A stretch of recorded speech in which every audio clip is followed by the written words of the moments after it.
This is the story of a remarkable man and a remarkable journey. The son of Irish immigrants, John Ring was born into tough times on Chicago's West Side. Taught the value of hard work and education early, he was destined for greatness.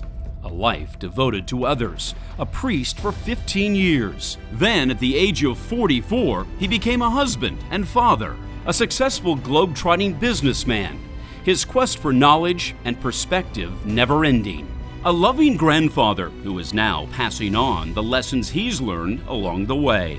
This is the story of John Donald Ring.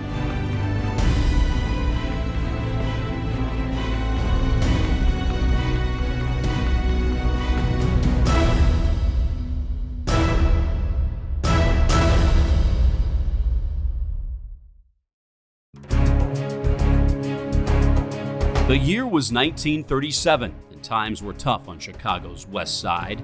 Irish immigrants Jeremiah and Nora Ring doing their best to make a living for themselves and their family, 7-year-old Eileen and 4-year-old John. But with the sinking U.S. economy, Jeremiah, better known as Jerry, decided it was time to head back to Ballydesmond, Ireland.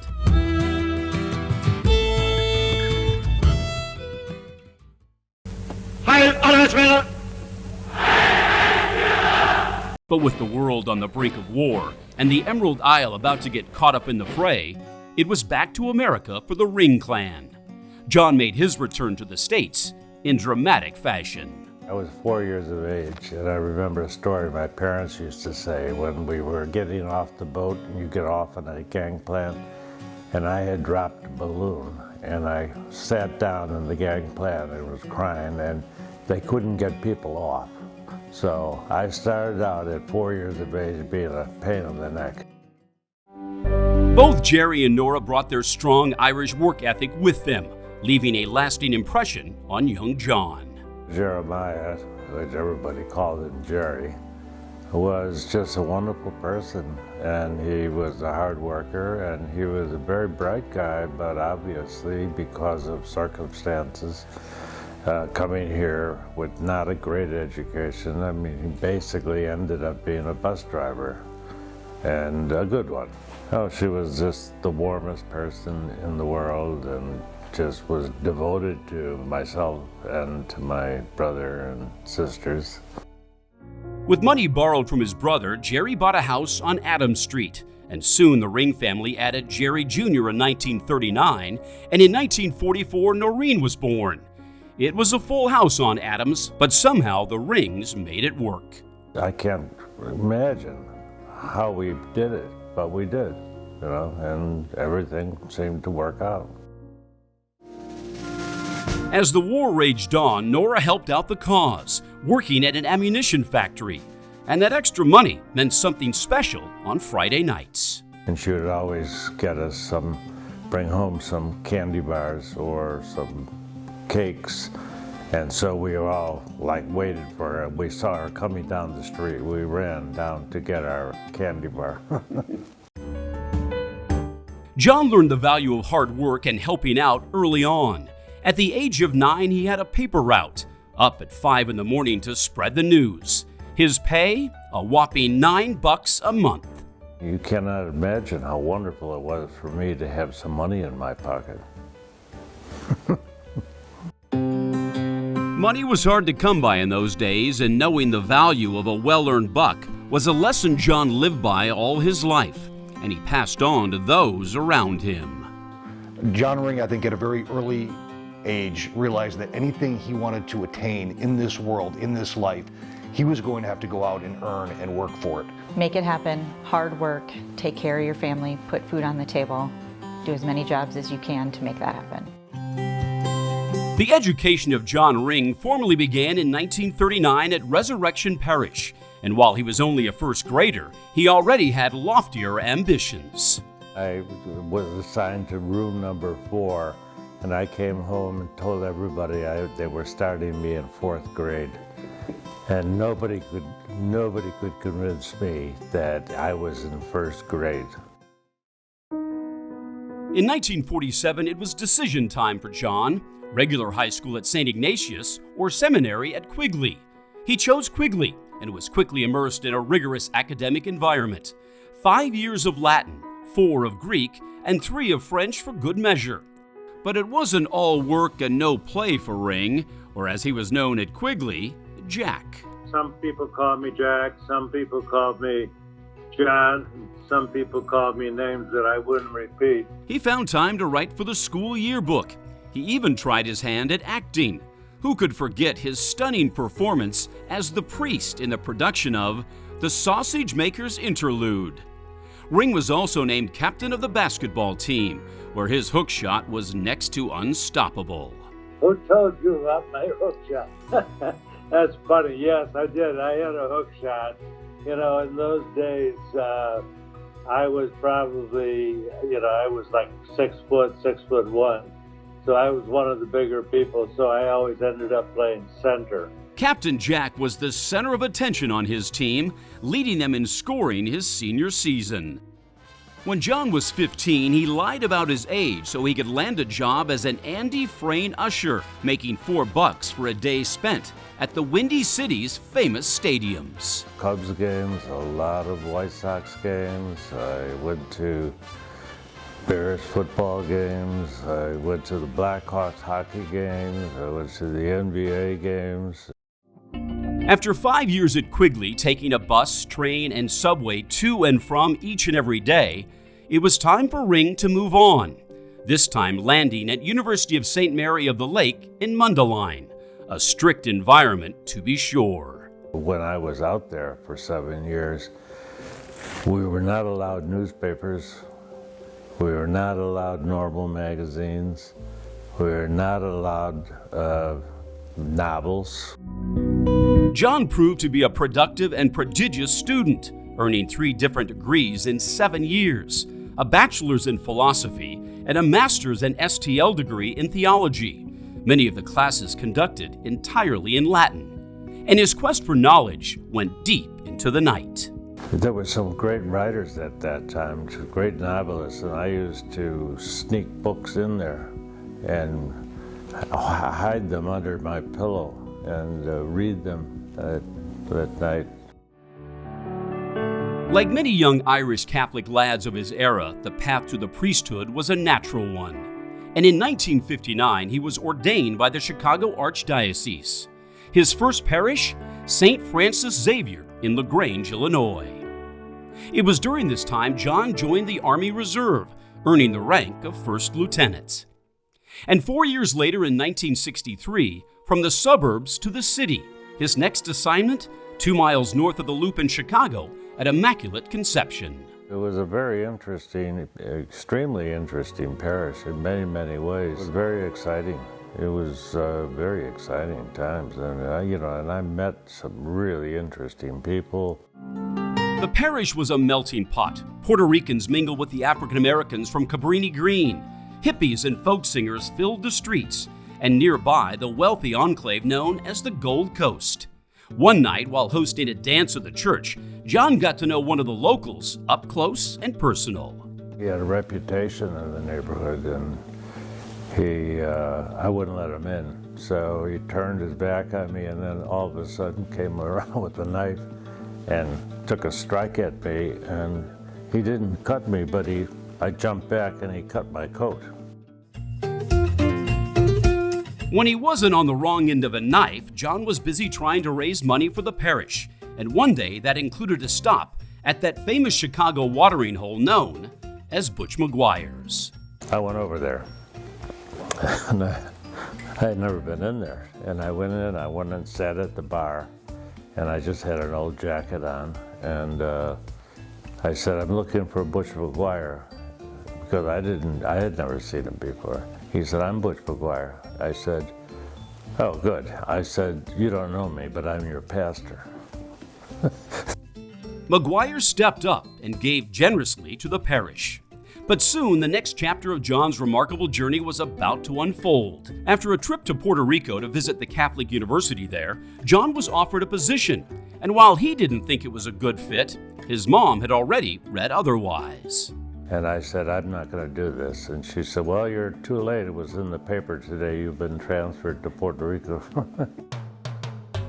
So he packed up all his worldly possessions in his Volkswagen Bug and headed off to Puerto Rico. Fluent in Spanish, he spent his nights translating a book about Camilo Torres, a priest-sociologist in Bogota. After his time in Puerto Rico, it was back to Chicago.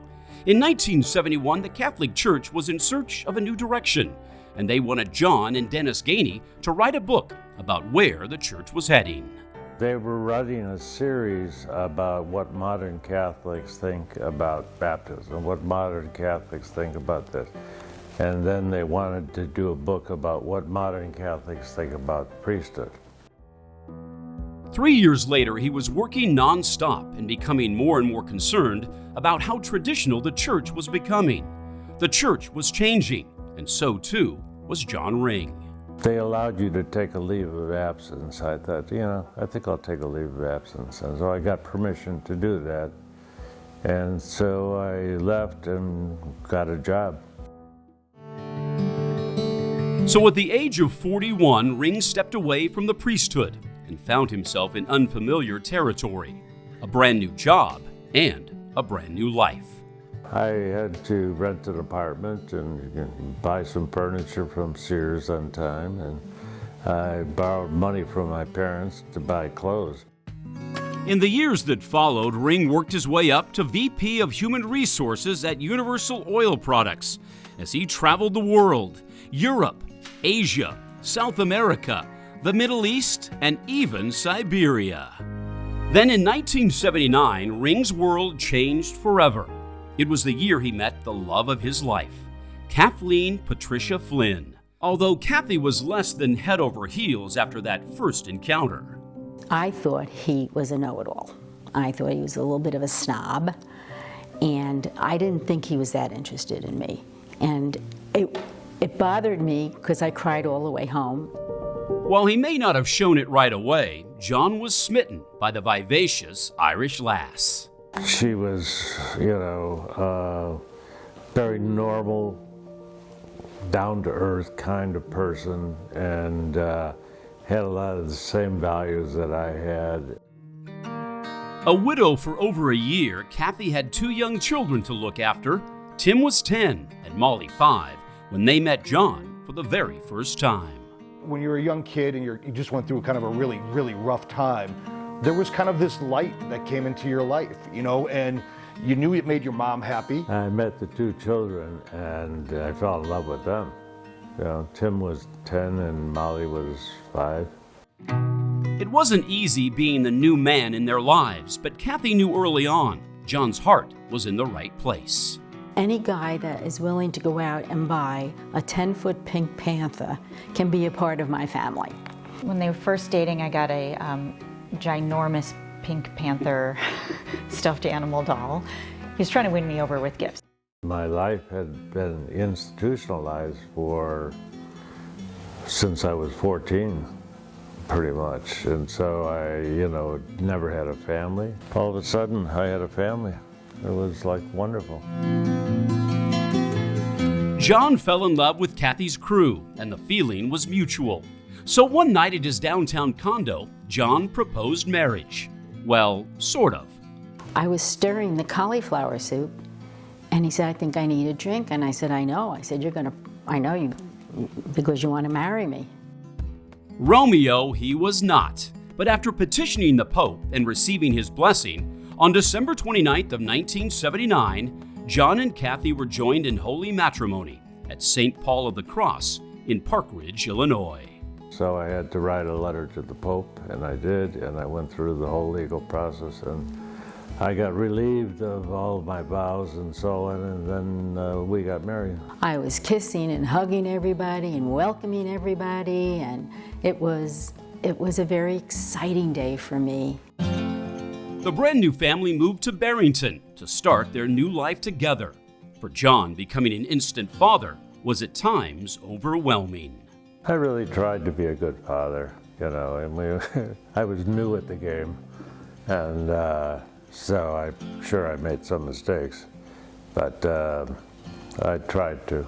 I think for John to become an instant father and an instant husband was far more difficult than he realized. Yeah, I think she kept me focused very much. I mean, she was very much family oriented, and she taught me the value of children and the value of family life. And her values were always, and principles were always very much in line with the ones that I had or would hope to have. The beautiful thing about what John did was he did that because he wanted to, and it was important to him. It wasn't because he had to, because he loved Kathy, and I just had to take these two kids because they were part of the deal. He wanted my sister and I. He wanted to be our father. No diaper changing, no late nights, right? We were self-sufficient, for the most part, human beings. But I think he was building the plane as he was flying it. I mean, he didn't know. I have never, ever considered John Ring to be my stepfather, ever. He has been my father from the get-go. And I'm not talking about adoption papers and a signature on a line. I'm talking about spiritually and love and affection. Through it all, John did his best to instill in Tim and Molly the lessons that he'd learned along the way, including the value of hard work. There was no quarter given in our house. Literally, he wouldn't give you a quarter because it was in his mind that if I give these kids too much, they are not going to learn the lessons that I learned back in my youth that served me so well in my life. What soon became clear is those Irish Catholic values came back, and it was hard work, chores, do what you need to do, no rest for the weary. We were mowing lawns, vacuuming. It was all about contributing to the family and to the house. In exchange for all that hard work, fatherly advice that stood the test of time. Whenever you had a problem or you had a concern, if you went to him, first of all, he would care enough to listen, and he would give you a good answer. And I think his answer usually was probably dead on right. Always a stickler for academic success, John added to Tim's workload with an at-home project, a book report on the rise and fall of the Roman Empire. He had driven me so much to excel and succeed and to work hard that I had actually fallen asleep while I was doing that third paragraph. And you've heard about sleepwalking. I was literally sleep writing. I would try to get Tim into reading really good books and other. Yeah, I remember doing that. A diehard DePaul basketball fan, Tim felt at odds with John at times. His father preferred hoops with the Fighting Irish, but a giant gesture of goodwill changed all that. So he literally dropped Notre Dame and became a DePaul basketball fan, and he did it for me. And I don't know if he realized that that had an impact on me, but it did. As the 1980s were drawing to a close, John was ready for something new, from UOP to British company LaPorte. And that meant making a move to Charlotte, a change of scenery that didn't exactly thrill 15-year-old Molly, but it turned out to be a blessing in disguise. My time in Charlotte gave me confidence that I was lacking at Barrington High School. It gave me confidence, it gave me a boyfriend who I married. There were a lot of great things that happened there. And when you're 15 and you move, you're not all that happy about it, but looking back now, I can say it was a hugely beneficial move for me and my success in my life. As part of the move, the teenager was promised a car. And let's just say it wasn't a little red Corvette. The bribe to get me to go was, we'll buy you a car. Oh man, I get a car, this is so exciting. This is awesome. We get to Charlotte and the car is parked in a parking garage. Dad opens the door, I walk out.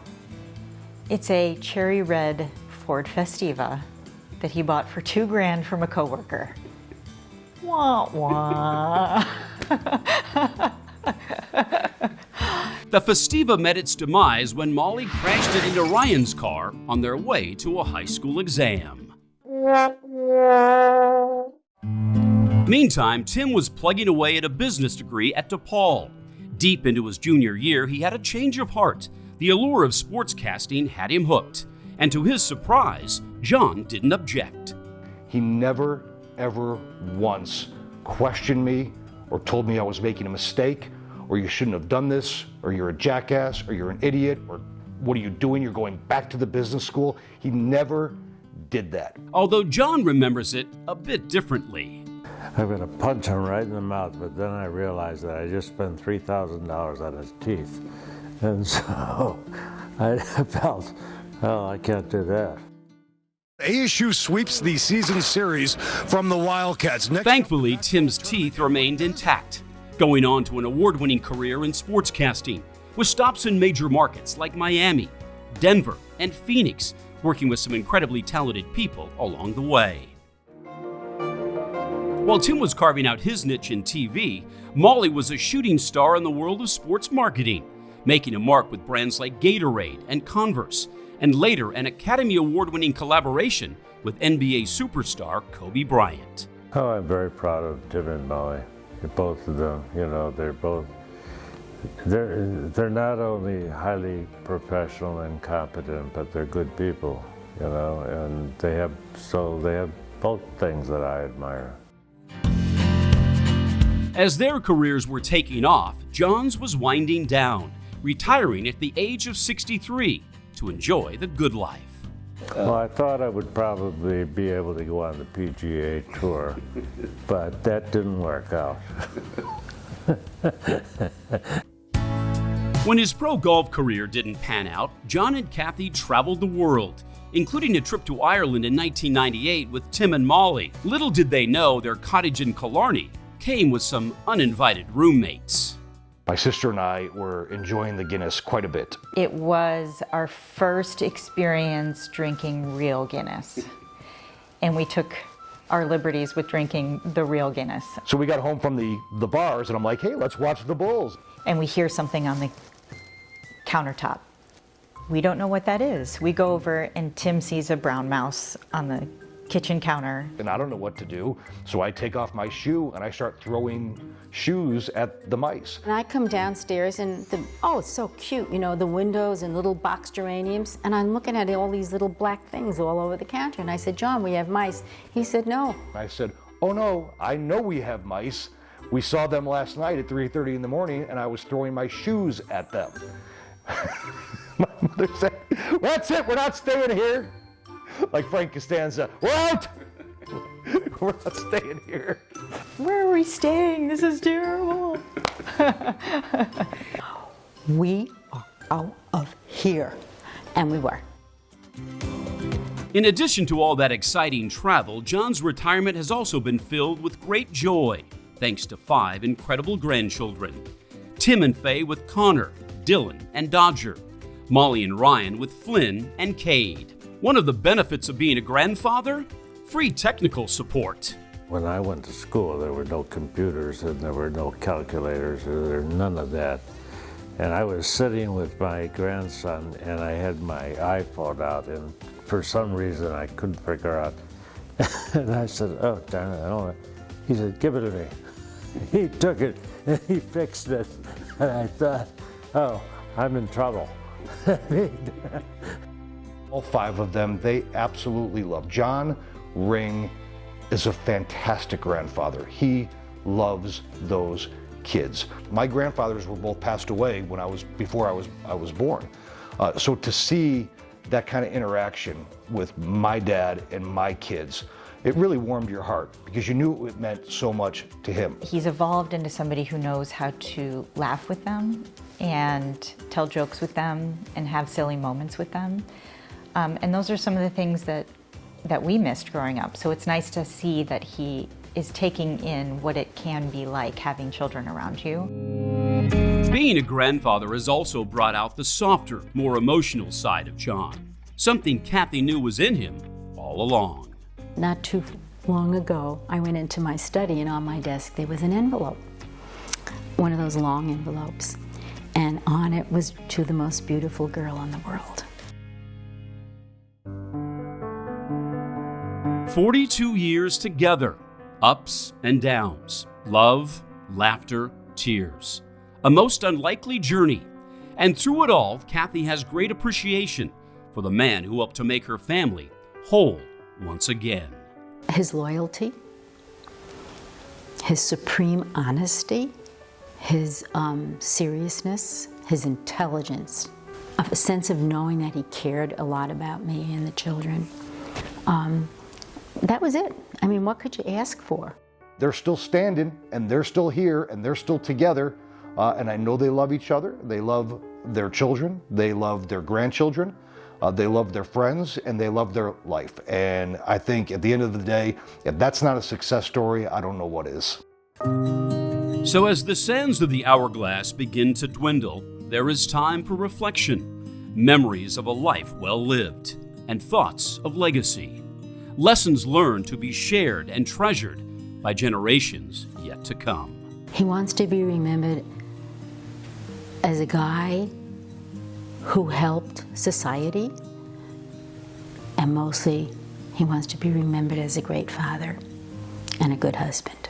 I think Dad should be remembered as a person who, from his time in the church, to his time as a businessman, to his time as a father, dedicated his life to challenging others to be better.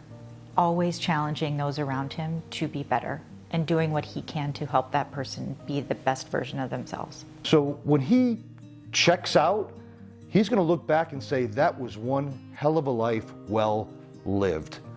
Because I've been able to accomplish so many things in my life that other people only could dream of. He had it all. He made sacrifices to become a priest. He lived that life. He made a difference in people's lives as a priest. And then to transition into family life in corporate America and have unbelievable success, I mean, you can't ask for anything more. I always think John's going to go straight to heaven. I don't think there's going to be any stopping points for him. I might fly around a little bit, but I think he's going to go because he believes so much in himself. John Donald Ring, a life lived in service to others, a man of devotion and inspiration, and above all else, a caring and giving gentleman. A shining example of how to live a life and the qualities that matter most. I would say to be open to new experiences, to always take into consideration the welfare of other people, and to never think so much of yourself that you are above anybody else.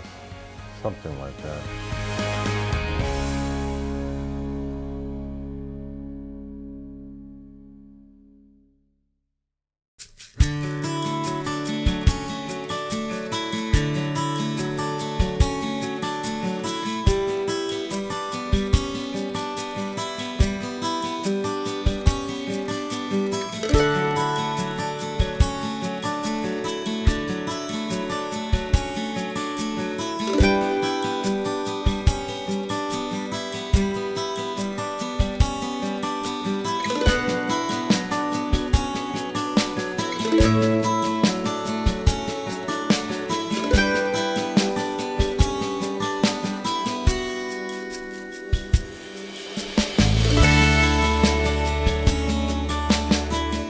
You good? You need water or anything while we're...